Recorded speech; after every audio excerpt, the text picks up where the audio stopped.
नमस्कार दोस्तों, स्वागत है आपका हिंदी नॉलेज शो में। तो दोस्तों, इस समय यूरोप के अंदर यूरोपियन यूनियन की बहुत ही गंभीर बैठक चल रही है। इसके अलावा नाटो की भी एक बहुत ही अहम मीटिंग इस समय चल रही है कि किस तरीके से बेलारूस के ऊपर कठोर कार्रवाई करी जाए। और इसके बचाव में उधर रूस ने भी तैयारी कर ली है कि कैसे अगर बेलारूस के ऊपर कोई सैन्य एक्शन लिया जाता है या कोई इकोनॉमिक एक्शन लिया जाता है तो कैसे वो बेलारूस को बचाएगा। दोनों तरफ से जो मोर्चाबंदी है वो स्टार्ट हो चुकी है। लेकिन ये सब कुछ हो क्यों रहा है, तो इसके लिए हमें चलना पड़ेगा मैप पर। तो दोस्तों, आप स्क्रीन पर देखिए, ये रहा ग्रीस। हुआ क्या, अब से 2 दिन पहले जो ग्रीस है, यहाँ पर एथेंस, यहाँ से एक प्लेन उड़ा। ठीक है, वो कहाँ जा रहा था? वो जा रहा था all over the Ukraine, Belarus से होते हुए लिथुएनिया। लिथुएनिया उसे पहुंचना था। लेकिन हुआ क्या कि बीच में बेलारूस के एयरफोर्स के जो लड़ाकू विमान थे, जिसमें MiG-29 लड़ाकू विमान थे, उन्होंने उस प्लेन को रोक लिया। क्या कहा कि जी आपके प्लेन में हमें इंटेलिजेंस मिली है कि बॉम्ब्स हैं, तो इसलिए आप इसे जल्द से जल्द जो बेलारूस की राजधानी है मिन्स्क, यहाँ पर लैंड करवा लीजिए। हम जो बॉम्ब्स हैं उसे डिफ्यूज़ कर देंगे, फिर आप आगे निकल जाना। जो प्लेन था उसके कैप्टन ने सोचा कि एक देश जब बोल रहा है तो कुछ अच्छा ही होगा, इसलिए उन्होंने यहाँ पर चुपचाप ये उतार लिया। अब हुआ क्या कि जैसे ही मिन्स्क में यहाँ पर प्लेन उतरा तो बेलारूस की जो अथॉरिटी थी वो प्लेन के अंदर घुस आई। उन्होंने एक व्यक्ति को गिरफ्तार कर लिया। वह व्यक्ति कौन था? वो एक बहुत बड़ा पत्रकार था, ब्लॉगर था। वो जो बेलारूस की सरकार है और सरकार के जो तानाशाह हैं विक्टर लुकाशेंको, उनका बहुत ही घोर दुर्विरोधी था। उसे गिरफ्तार कर लिया गया और उसे उतार लिया गया।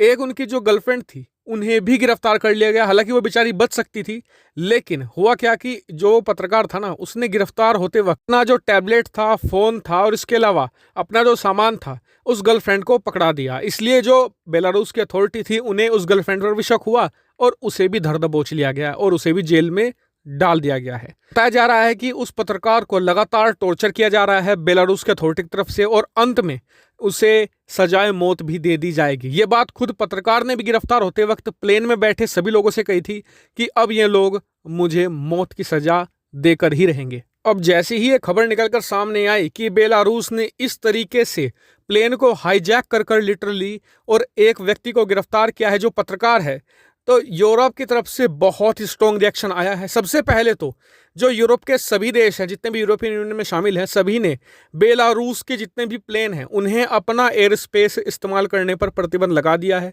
साथ ही अपने भी प्लेन्स को कह दिया है कि आप बेलारूस के जितना भी एयर स्पेस है उसे इस्तेमाल ना करें। और इतना ही नहीं, अब जो लिथुआनिया है, इसके अलावा कुछ और यूरोपियन देश हैं, इन सभी ने बेलारूस के जो राजदूत हैं उन्हें देश से निकाल दिया है। बेलारूस ने भी फिर जब जवाबी कार्रवाई करी तो इन सभी देशों के राजदूतों को भी बेलारूस से निकाल दिया। ये हो रहा है कि सबसे पहले तो यूरोपियन यूनियन ने स्ट्रॉन्ग प्रतिबंध लगाए हैं, बहुत ही तगड़े प्रतिबंध लगाए हैं बेलारूस के ऊपर।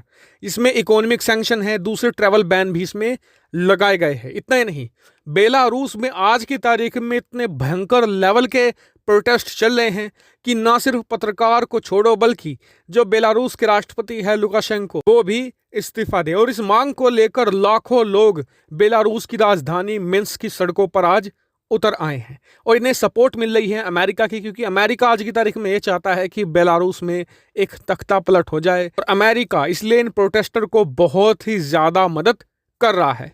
अब आ जाते हैं रूस की तरफ।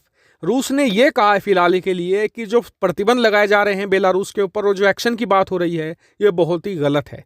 वो इसलिए क्योंकि जो पश्चिमी देश हैं वो भी ये करते आए हैं। दरअसल रूस बात कर रहा है यहाँ पर अमेरिका की। अमेरिका ने एक बार इक्वाडोर के राष्ट्रपति का प्लेन भी इसी तरीके से हाईजैक कर उसकी तलाशी ली थी कि कहीं अमेरिका का जो दागी जासूस है एडवर्ड स्नोडन वो इसमें तो नहीं है। ऐसे में रूस ये कह रहा है कि आप करे तो सब कुछ बढ़िया, अगर कोई और करे तो वो गलत कैसे हो सकता है। इसलिए रूस ये कह रहा है कि वो बेलारूस को प्रोटेक्ट करेगा। अगर नाटो यहाँ पर कोई सैन्य कार्रवाई करने की सोचता है तो उसे जवाबी कार्रवाई रूस की तरफ से झेलनी होगी। हालांकि अब आप बताइए इस पर आपका क्या मानना है? क्या इस तरीके से प्लेन को हाईजैक कर लेना और उससे लोगों को उतारना ये क्या सही चीज़ है?